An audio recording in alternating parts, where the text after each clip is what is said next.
It's been a busy week, but you're all the way through chapter 12 now, and we're going to sum it up.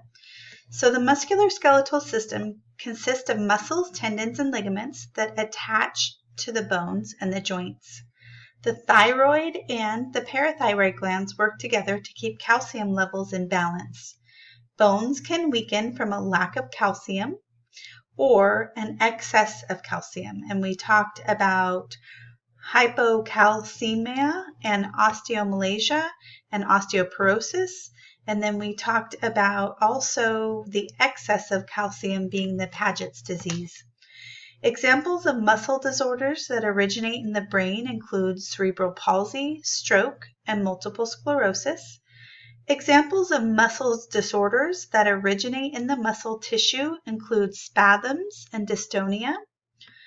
Other muscle disorders include myasthenia gravis and fibromyalgia.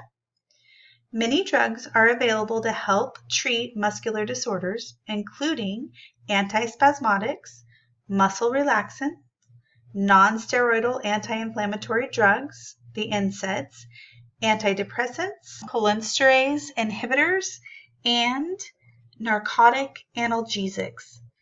Medications for the muscular system act in the brain or in the muscle, depending on where the problem is located. Osteoarthritis is caused by the erosion of bones at the joints. Rheumatoid arthritis is an autoimmune condition that causes inflammation of the joints. NSAIDs and corticosteroids are used to treat inflammation in osteoarthritis and in rheumatoid arthritis.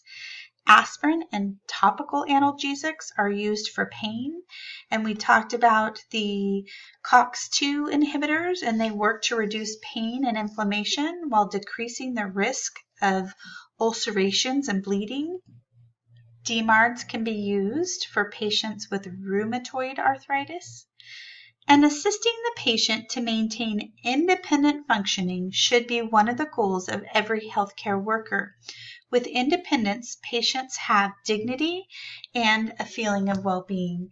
So we're going to learn a lot about how to assist our patients and how to support them, give them patient education, and also allow them to verbalize with us if they are in need of any additional assistance. I hope you have a great day, and I will see you in class. Great job. Bye-bye.